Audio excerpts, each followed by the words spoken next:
అందరికీ వందనములు. ప్రేమైన దేవుని బిడ్డలారా, ఉదయకాల సమయంలో పడకల మీద నుంచి లేకుంటుందని ప్రభు యొక్క కృపావార్తను విన్నారండి. ఉదయకాలం ప్రభు యొక్క వాక్యాన్ని మనం చూసినట్లయితే మరి ఈరోజు మంగళవారము 17వ తారీఖు ఫిబ్రవరి నెల 2026వ సంవత్సరం. ఈ ఉదయకాలం పడకల మీద నుంచి లేకుంటుందని ప్రభు యొక్క కృపావార్తను చూసినట్లయితే నిర్గమాకాండము మనం చూసినట్లయితే 33వ అధ్యాయం 12వ వచనం. నిర్గమాకాండము 33వ అధ్యాయము 12వ వచనాన్ని మనం దేవుని యొక్క వాక్యం నుండి కొన్ని మాట మనం జ్ఞాపకం చేసుకుంటూ వద్దాం.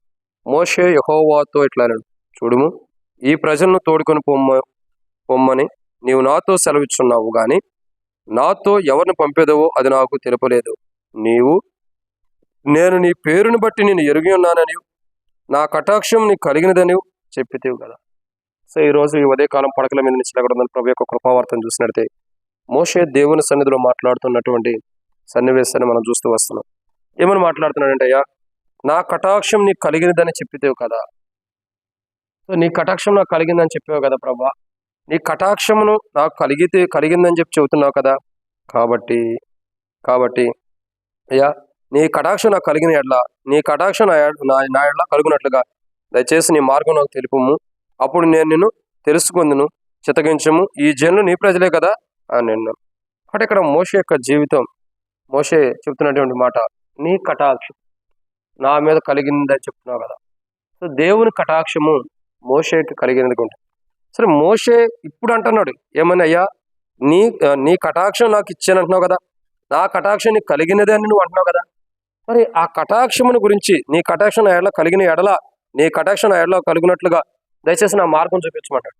ఇప్పుడు మోషే ఇప్పుడు అడుగుతున్నాడు ఏమని, అయ్యా, నీ కటాక్షం నా ఎడల కలిగిన ఎడల అన్నాడు. దేవుడు ఎప్పుడో మోషే ఎడల కటాక్షాన్ని చూపించాడు. ఎప్పుడు దేవుడు మోషే ఎడల కటాక్షం చూపించాడు అని అంటే, రండి నిర్గమాకాండము 2వ అధ్యాయం. దేవుడు మొదటిగా మోషే ఎడల కటాక్షం చూపించిన ఎప్పుడు? నిర్గమాకాండము 2వ అధ్యాయం 3వ వచనం. నిర్గమాకాండం 2వ అధ్యాయం 3వ వచనం నేను చదువుతున్నా, చూడండి. తర్వాత ఆమె వాని దాచలేక వాని కొరకు ఒక జమ్మె పెట్టెను తీసుకుని దానికి జిగటమ్మను కీలును పూసి అందులో ఆ పిల్లవాడిని పెట్టి ఏటి ఒడ్డున జమ్మిలో దాన్ని ఉంచగా. సో మొదటి కోణం ఇక్కడ మనం జ్ఞాపకం చేస్తున్నది, దేవుడు మోషే పట్ల మొదటి కటాక్షం చూపిన పడుకున్నాడు. అసలు మొదటి కటాక్షం దేవుడు మోషేకి ఎప్పుడు చూపించాడంటే, మోషే యొక్క జీవితంలో, మోషే యొక్క అనుభవంలో. మీరు చూడండి 2వ వచనం చూసినట్లయితే, ఆ స్త్రీ గర్భవతి, నిర్గమాకాండం 2వ అధ్యాయం 1వ వచనంలో, ఆ స్త్రీ గర్భవతి కుమారుని కని. సో మోషే తల్లి ఎప్పుడైతే మోషేని కన్నదో, మోషే తల్లి ఎప్పుడైతే మోషేకి జన్మనిచ్చిందో, మోషే తల్లి ఎప్పుడైతే మోషేకి జన్మనివ్వడానికి ఇష్టపడిందో, అప్పుడే మోషే తల్లి మోషేని కన్నప్పుడే, మోషే భూమి మీదకి వచ్చినప్పుడే, మోషే తల్లి గర్భంలో నుండి ఉద్భవింపబడినప్పుడే దేవుని కటాక్షం మోషే మీదకి వచ్చింది. ఈరోజు కొత్తగా రావటం కాదు, మొదట్లోనే దేవుని యొక్క కటాక్షం మోషే మీదకి వచ్చింది. ఎప్పుడు?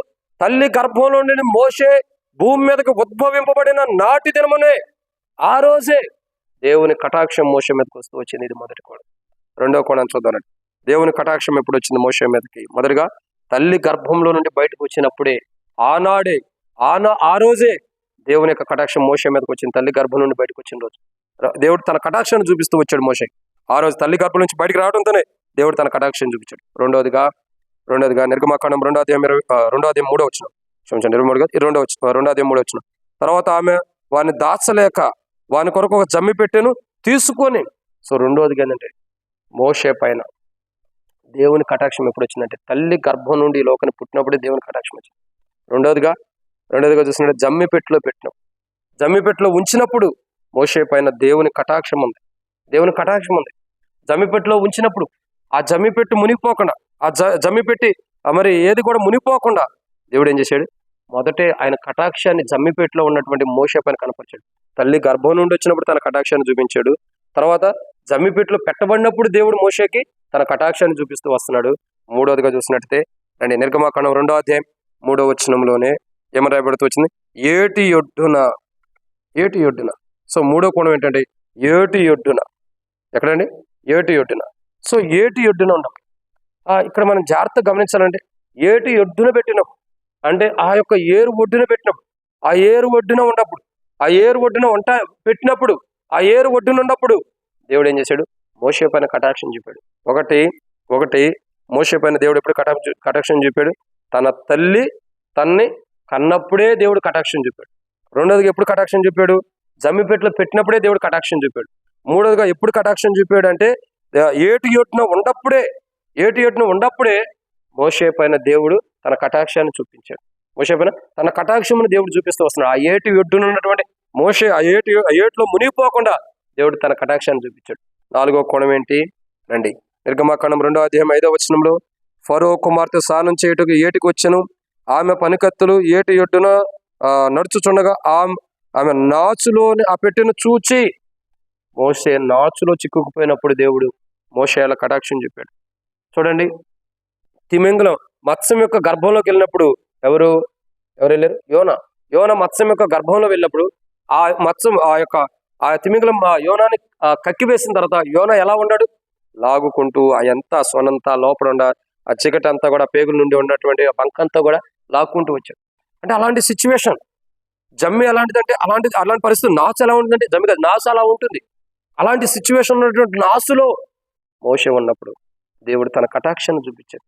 ఆ నాసు వల్ల తనకేం జరగకుండా, నాసులో పాములు ఉంటాయి, నాసులో భయంకరమైన విషపూర్వకమైన ఉంటాయి, కానీ ఏ విషపూర్వకమైనది ఏం చేయకోకుండా ఆ నాచులో దేవుడు మోషేకి కటాక్షాన్ని చూపించిన వాడు. మొదటిగా దేవుని కటాక్షం మోషే మీదకి ఎప్పుడు వచ్చింది? తల్లి గర్భం నుండి పుట్టినప్పుడు, లోకాన్ని పుట్టినప్పుడే. 2 జమ్మిపెట్టులో పెట్టబడినప్పుడు.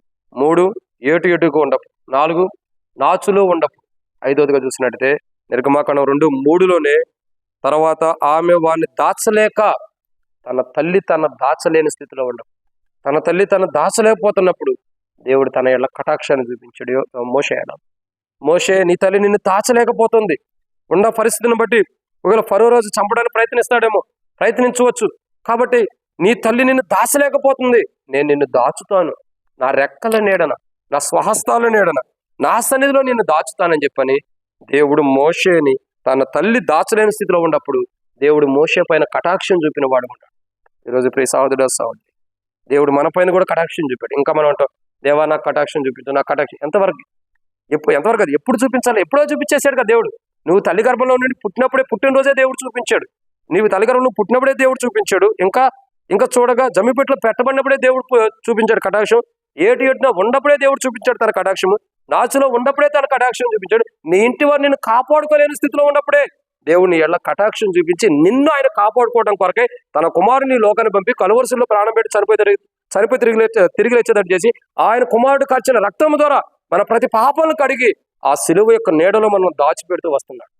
ఇంత గొప్ప ధన్యత, ఇంత గొప్పగా దేవుడు మన ఎళ్ళ తన కటాక్షం చూపినందుకై దేవునికి కృతజ్ఞత చెల్లించి ఈ కటాక్షం మన జీవితంలో కొనసాగుతాం కొరకై దేవుని ఆత్మీయంగా మనం ఎదుగునట్లు ప్రభు సహాయం చేయను కాక ప్రార్థన. మమ్మల్ని మిక్కిలిగా ఎక్కువగా ప్రేమించిన ప్రియ పరలోక తండ్రి, మీకు వందనాలు. యుతమైన వాక్యాన్ని ఇక్కడ ఫలింపు చేసి మా జీవితంలో క్షేమం మేలును దయచేయండి దేవా. మేము మీకు మహిమకరమైన జీవితాన్ని జీవించడానికి సహాయం చేయండి తండ్రి. మా ఎడల మీరు ఎప్పుడో కటాక్షం చూపించారు, ఇంకా చూపించడానికి ఇష్టపడుతున్నాం. ఆ కటాక్షం మేము పొందుకునేవారుగా పోగొట్టుకోకుండా దేవా మోషే వలె ప్రతి సందర్భంలో ఆ కటాక్షాన్ని మేము పొందుకుంటూ జీవించే వరకు, మీ కటాక్షం కలిగి జీవించే వరకు స్థిరపరచమని యేసు ప్రభు నామములో ప్రార్థిస్తున్నాను తండ్రి. ఆమేన్. ప్రేమ దేవుని బిడ్డలారా, మన ప్రభువైన యేసుక్రీస్తు నామములో అందరికీ శుభాభివందనములు. Praise the lord.